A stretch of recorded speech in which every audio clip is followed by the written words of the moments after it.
everyone, Purple Georgie here. So, in my last video I was talking about characters who are very OP in aura farming but are not really well written. I talked about a few particularly known anime characters who are known for throwing hands, and I pointed out that for a lot of audience it's enough. For a portion of my video, I was talking about Gojo Satoru, the strongest sorcerer who, however, got slashed by Sukuna. And I talked about how pretty much for a majority of the story, the author didn't even like the character. As a result, this character is not exactly well written. He wasn't using his powers to the full extent, like in the fight with curses when he could have just offed all of them but didn't for some reason. Or in the story, author comes up with limitations for the character, such as seal or barriers, which pretty much keep Gojo out of the main storyline in the parts where it's needed, because otherwise Jujutsu Kaisen probably would have lasted like 3 chapters. Some people agreed with me, some people disagreed, but I thought it'd be fun to do a part 2 about this whole thing and answer some of the comments under my last video and some of the videos that claim that Gojo is actually very well written.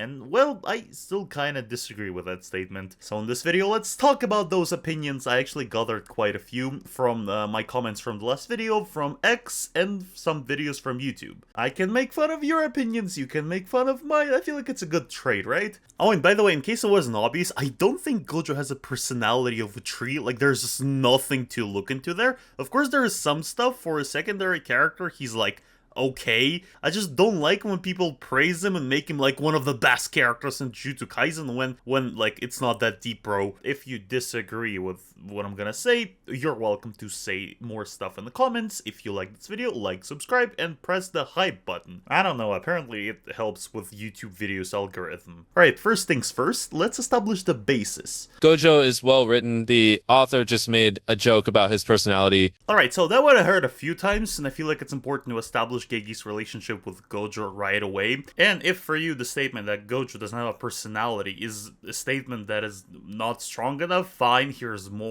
If you ask me, the statement that Gojo is hated by Gege doesn't imply that he hates him from the bottom of his heart. It probably means that he just wrote a really strong Mary Sue character at the beginning of the story when story wasn't yet popular, and then had to come up with explanation why this character doesn't solve every problem in the first 5 seconds. As a result, he didn't want to write much on him, and probably that's why he took him out of the story. I mean, situations like this are common in the anime, like Reinhardt in ReZero, for example, is a perfect example of the exact same problem. I'm actually considering making a video about him because, oh boy, he's held back by the plot so much. Alright, let's move on to the next topic. Gojo is unironically well written. Watch Hidden Inventory. Guys, someone might have skipped Hidden Inventory arc. It seems like you didn't watch Hidden Inventory. And you know what? A lot of people did say that Gojo is actually very well written in the Hidden Inventory arc. And you know what's the funniest thing? I agree. It's just, it's not at all explains his actions and writing in the rest of the series. You know, it's already kinda weird when you're trying to answer an argument that Gojo isn't well written and all you can do is point at a certain arc in the anime. But it doesn't exactly work because Hidden Inventory arc was written like after half of the series already existed. Like, yes, it expands Jujutsu Kaisen world a little bit, it explains backstories of Geto, Megumi, Gojo, but in case of Gojo's weird actions and weird writing before that, this arc doesn't really explain it. Like, outside of the prequels, Gojo is still a Mary Sue character that is held on the background by the plot, because otherwise, the plot wouldn't be able to progress. And yes, I'm aware that prequels show Gojo from a different side. He's more cool, charismatic, funny, but all of those things don't equal to depth of the character. But yes, in prequels in general, Gojo is actually way more deep of a character and is acting way more consistently. Jujutsu Kaisen 0, by the way, those who didn't know, was written as a one-shot manga, as a short story basically, and didn't even go viral until the original Jujutsu Kaisen story got popular. As a result, in this story, we have Yuta, who's the main protagonist. Gojo's not even like the strongest guy ever. He's relatively strong, but he's not the kinda guy who split world into 2 after his birth. Like in Jujutsu Kaisen 0, it's even stated that Rika could have defeated him. Same thing in Hidden Inventory arc. Gojo is not the strongest sorcerer yet, so he has to face enemies that under right circumstances can easily kill him. So it makes sense why Gojo doesn't go around doing whatever he wants, one-shotting villains and spirits left and right, because, well, his powers weren't fully developed. Like, he couldn't even use red at the beginning of Hidden Inventory. And in both Hidden Inventory and Jujutsu Kaisen 0, it's established why main villain is a struggle. Because in both times, it's a problem for Gojo on an emotional level. He was friends with Geto. So no matter how he acted, he couldn't bring himself on killing him because, well, it was essentially his only close friend. And these explanations can't exactly be applied to the main storyline. The villains in main storyline don't mean shit to Gojo. He could have easily killed them, but every time they either ran away from him, you know, from the faster sorcerer who can see cursed energy unlike no one else, or like in other cases where he was just not killing them. Like, it's established from the very beginning that Gojo can pretty much tear all of those spirits with his bare hands, like literally rip them apart in a second. And so when in the battle before being sealed, he uses his domain, he kills every low spirit except for the ones who actually need to be killed first. Like, I feel like he could have just easily done this to each individual villain in that fight. And I don't think I have to explain that it's kinda laughable in itself that there's 3 whole situations where Gojo is literally taken out of the story just so the story can progress normally and the other characters can actually get the development they need. First time it was a barrier, second time it was a seal, and third time it was, well, death. And if the last occasion was actually very consistent, I have no complaints about that. That was like great for the story. But I digress. By the way, if you want, you can follow me on Twitter/X. I post funny rage baits there, so yeah, whatever. Coincidentally, last time I was shitposting there was when Jujutsu Kaisen manga was actively coming out, so like, I'll try to post something else there as well. You know, I was kinda baffled because when I was reading comments under my video, I was surprised because everyone, and I mean everyone who was defending that Gojo is well written, were all saying that, well, you obviously haven't seen a Hidden Inventory arc, he's so well written there. Well, I'm sorry, but no. If in order to answer a question where exactly is Gojo well written, you only point at one arc and not the entire anime, then I'm sorry. But that only is a proof of that this character was written well in that specific arc. By that logic, you can say that Captain Marvel in MCU is written well because, like, who cares that she only had one good backstory and then the ending of the movie was meh, and all of her other appearances in other movies were even worse. And I'm sorry, I don't want to compare Gojo to mid-Marvel, but like having good development in the flashback essentially that came right after the main story was already fully in progress, that's not exactly equal to character being always well written. But okay, let's for a second step aside from my nerdy explanations of why I hate a fictional written anime character and talk about a comment that I found particularly funny. Like, literally when I read it, it made me laugh for a bit. I don't like JJK. It's a very shallow anime. Characters don't go through a new development.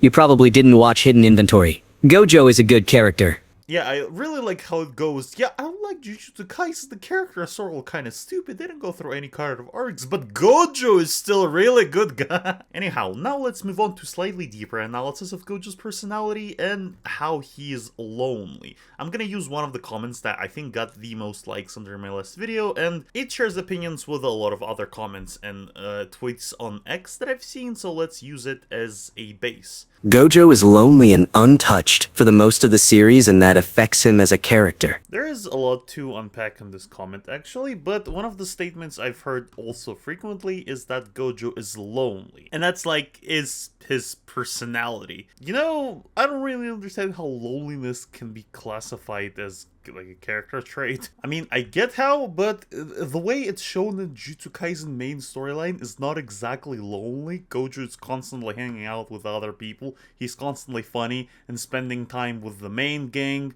and with other sorcerers. Like, a lot of people say he's lonely because Geto was his only friend, but why is everyone forgetting about Shoko? They're still best friends as far as I know, and there's zero scenes where they're in any way negative towards each other, so I would assume they're still on an incredibly good basis towards each other. You could have said that in a way he probably wants comfort, since there's nobody as close to him as Geto was.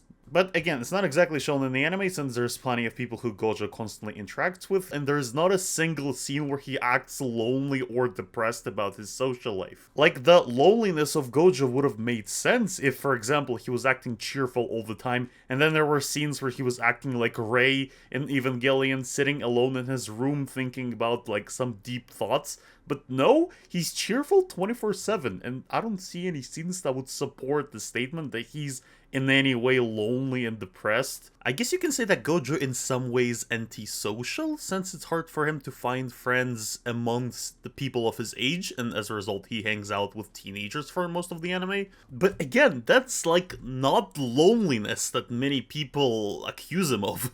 Like, if he was more like Siri or Freeren, who are so old and so good at masking their emotions that you can't always tell what they're thinking, then it would have worked, but I feel like in Gojo's case that's just not the case. Like I said already, past trauma works in the prequels when he interacts with Geto, because they did have past together, but outside of the prequels, I don't really see any support of that.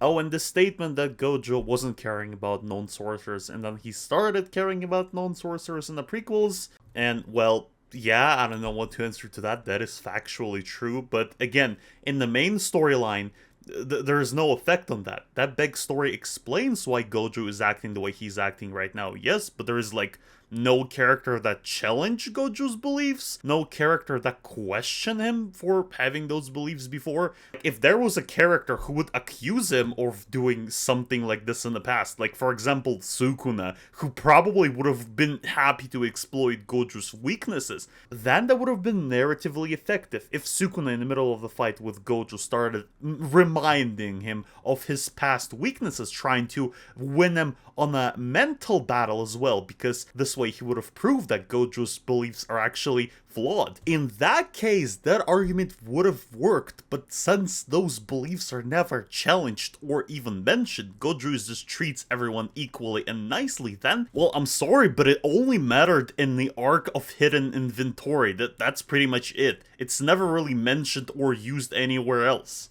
There was also a comment that was mentioning a video essay on Gojo's writing, and I feel like we can watch it as well, because in this video the author mentions a lot of theses on Gojo's personality that people in general discuss in my comments and on Twitter. Oh, and before we start, I don't have any problems with this creator. I don't want to start like a beef or anything. He has a very well put together video. If my opinion is different from him, then I actually don't care. Like, it's okay if your opinions don't match. Individual opinions are individual for a reason. Alright, let's get into the video. Rotation, a domain expansion that forces one to see and feel everything.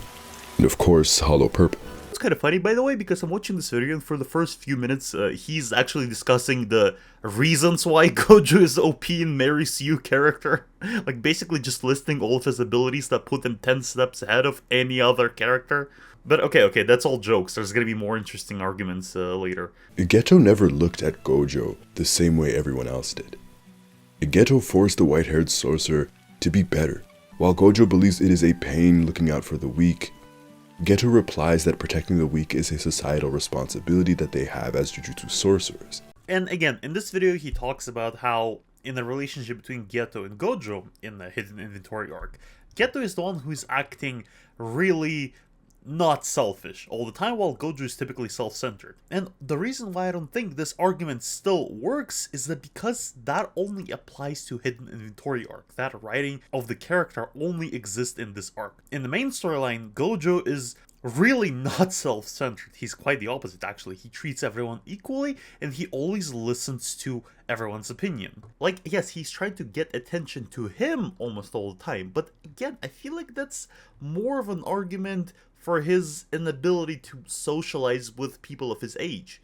So he's kind of acting like a child as a result. So as a result, all the complex and flawed actions of Gojo only exist in the Hidden Inventory arc. All of the situations where he's self-centered and acting selfish, thinking he's the best in the whole world, actually led to him being bested by Toji, which made him an interesting character because he actually has to face the consequences of his actions and his selfishness. In the main storyline, again, that's not present.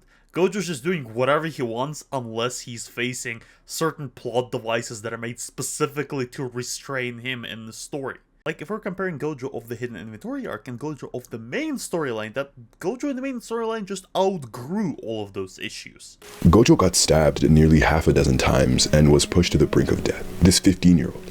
And he responded to that by ascending to a level above even the heavens.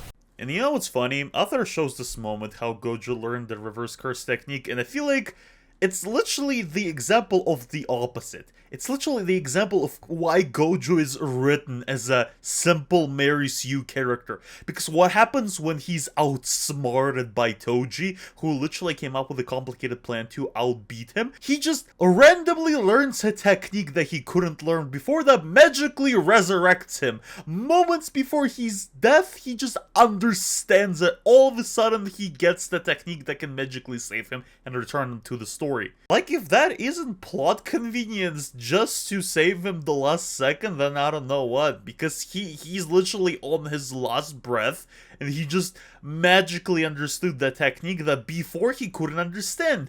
It's like it was something he couldn't grasp before, but then he just does it. And it's not like it's all flawed, because, like, for example, Purple completely makes sense from a narrative side. When Gojo already knows the reverse curse technique, it just makes sense that he realizes that, oh wait, in order to create Purple, you need to combine the reverse curse technique and the regular technique. And, like, then combined is gonna be something more powerful. Like, that part of the plot completely makes sense. It's logical how Gojo came up to that conclusion. But the situation where he's like, yeah, I'm about to die. Oh, yeah, never mind. I just learned a technique that is gonna magically save me and gonna make me even more powerful. Like, come on. And if I remember correctly, in manga, that technique wasn't even mentioned before that. Like, peak writing, what can I say? And then the guilt that tore him up for losing Riko, carrying her body and having all of these people cheer and rejoice at his failure, led him to run limitless almost at all times, automatically, keeping his brain fresh so that he may never get caught like that ever again. And then here, I actually can agree, because that is actually a good argument for why Gojo is an incredibly strong character 24/7, because after failing once, after allowing Rika to die, he's now using Infinity 24/7, so he can never repeat that mistake ever again. Like, that action of a character is completely justified within the story, and that is actually an action that extends from the Hidden Inventory arc up on the rest of the story. He doesn't desire to and cannot reach those below him. I feel like that statement is perfect representation of Gojo. Yes, he's stronger than everyone. He can't get to the level of anyone else because he's written as so high above everyone that no one is compared to him. As a result, even the villains are not a problem to him. As mentioned before, the responsibility that has been bestowed on him as a mere child and then a teenager, the over-reliance on his stature, makes it hard for him to connect with people. You know, I feel like I did say enough on the Gojo is lonely hot take, because, like I already said, Shoko exists in the anime, and I feel like Shoko pretty much disproves that Gojo is lonely, because I think she's, like, next to Itadori in terms of being close to Gojo at this moment. And to be honest, I feel like the issue of this character is kind of an issue in itself, because if the author gave her more screen time, maybe her and Gojo would have actually had more development and more scenes together, but they just don't have that many. The thing is, especially when we're talking about Hidden Inventory arc, I feel like even Toji is a way better example compared to Gojo, because he's also a very OP protagonist, seemingly undefeatable in this arc, but his strength sort of comes from his mind as well, because he only defeats Gojo and Geto after tiring them out. He came up with a great plan, and with this plan came his strength. In case of Gojo, on the other hand, like I said, just by default, just because author said so, he's just strong. Like, his powers are just make him undefeatable for most of the entire story. When in case of Toji, I feel like he deserves way more attention because he actually has to try within the story to be as OP as he is.